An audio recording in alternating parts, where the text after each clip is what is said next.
Hi, my name is Mar, and I'm a professional translator and editor. And I create fiction-based content, especially about writing and reading. So, in the case of fiction, I would like to deal with a very sensitive topic today, and this is the use of AI in writing fiction, right? Yes, I'm smiling, but in a cringy-like fashion because this topic is driving me nuts. Really, this is crazy. I mean, do you remember what happened with NaNoWriMo?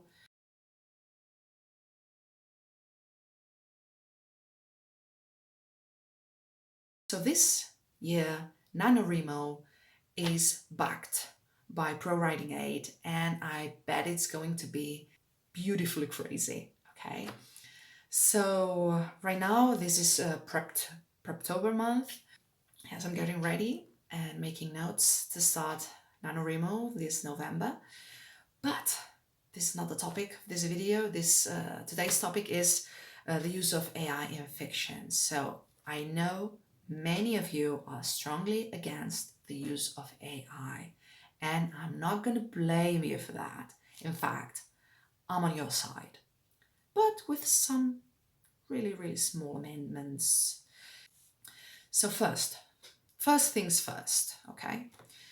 Did you know that the use of generative AI can make your brain lazy? There's been scientific proof that back up this premise.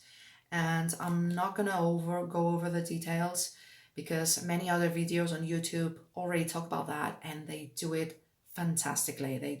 They do it a lot better than I do.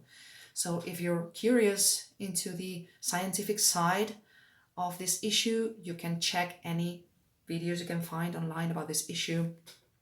Using generative AI can make your brain lazy in an unhealthy way.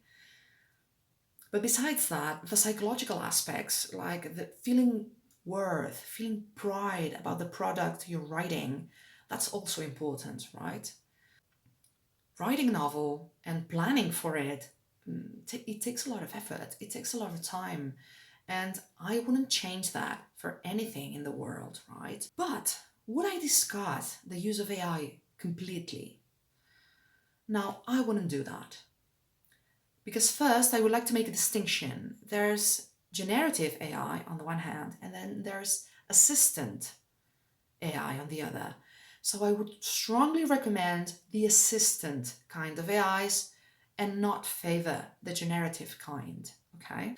To give you an example, the spell check you have in Word, that's AI, but it's an assistant kind of AI, not a generative AI, okay?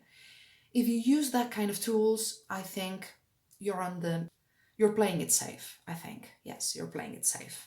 And if you like using generative AI, I would strongly recommend you to place a lot of restrictions when you use it. Restrictions that are meant to protect you, right? To protect you from the negative effects of using generative AI. Let's go deep into that, okay? And in the end, I will strongly suggest that you choose whether or not to use it. Of course, you're free, absolutely free to choose not to use it or use it. However you like, of course, you're free to do that. But first, let's go deep into the subject. I will share with you some tips and some examples of things that I've tried and the results of which might have had more or less success. Okay, let's go deep into that.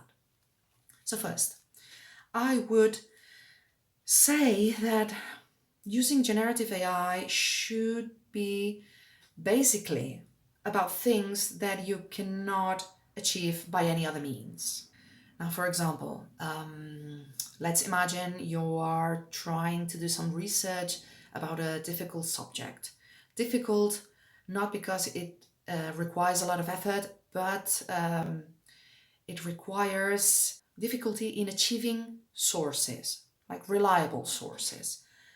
You can try Google, you can try going to the library, you can try doing research the old way, like asking people about it.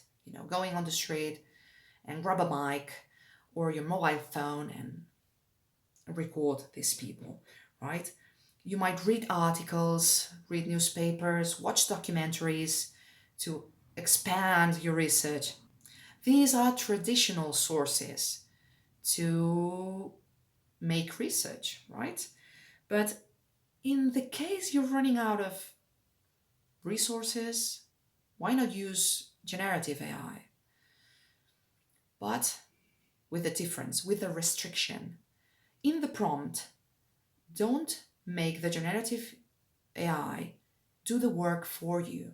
Instead, write in the prompt the following question: can you please give me information about where to find X, Y, and Z?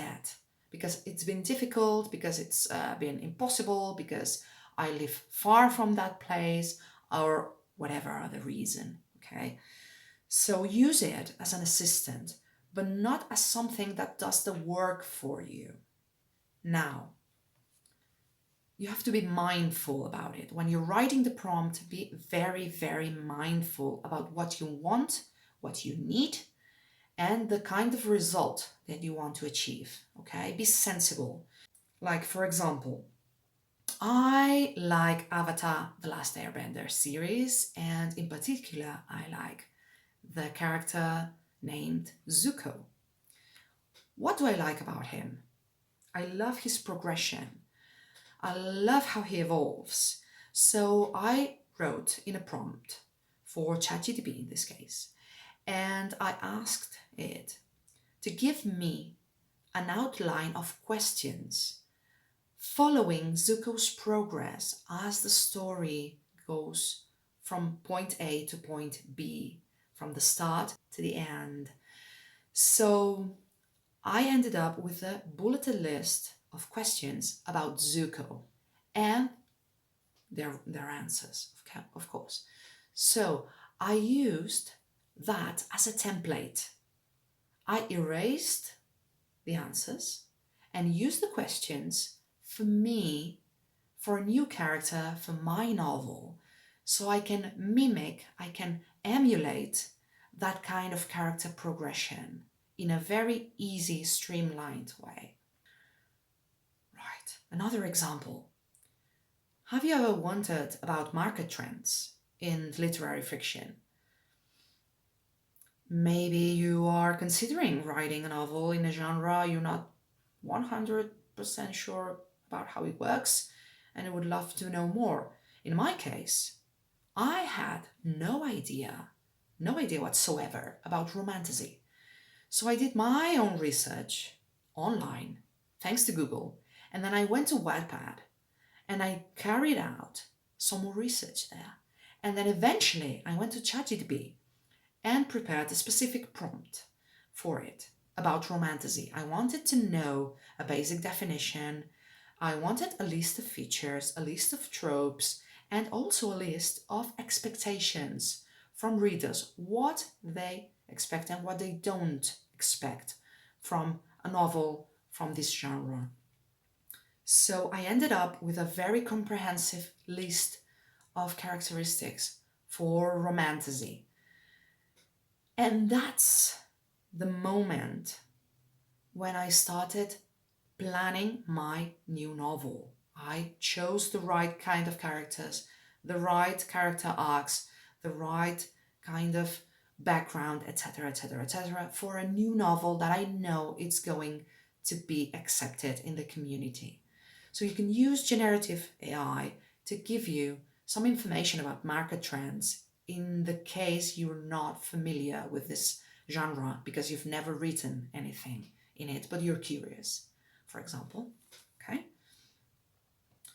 Also, as a reader, I use ChatGPT for reading recommendations, but I prepare specific prompts, very limited prompts. For example, I wanted ChatGPT to give me a list on current trends in vampire novels, right? But I am very picky and I hate those super dominant male male tropes, right? Those male characters who are violent, right? I don't like that kind of characters. And many novels, sadly, in the vampire genre follow that kind of characterization in the male leading characters. So I wanted to ask ChatGPT, is there such a thing as a vampire novel which doesn't have that kind of male characters? So I asked ChatGPT to give me a list of books, a recommended list of books which feature male characters who are not macho like, who are not this negative masculinity.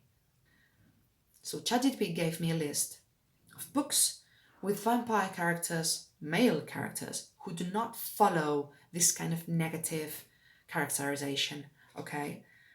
Now that's a relief because I was doing research on Amazon at the time and it was me alone reading the book description and the comments and the whatever and the ratings in Goodreads and it was endless. I mean, I could not finish. And ChatGPT actually helped to filter some of those books out. So when you ask a generative AI anything, please, please, please make sure that the reply you're going to get echoes into your mind. What do I mean by that? Very easy.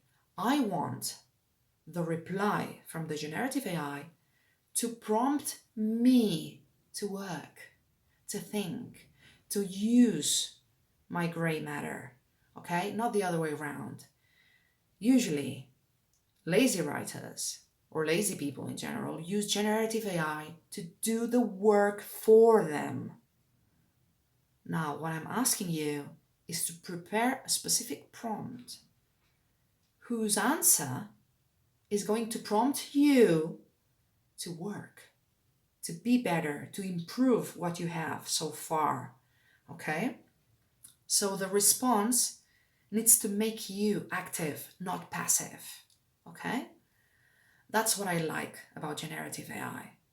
For as long as the answer makes you active, that's good. If not, throw it in the recycling bin. You can throw it away. You can throw it away. Don't use it. Don't even think about it. So I hope that you have found this video useful. And if you have any opinions, feel free to share them in the comments. And I will see you soon, okay? Subscribe, like, and watch all videos to the end to support this channel. That would mean a lot to me, okay? See you soon. Bye.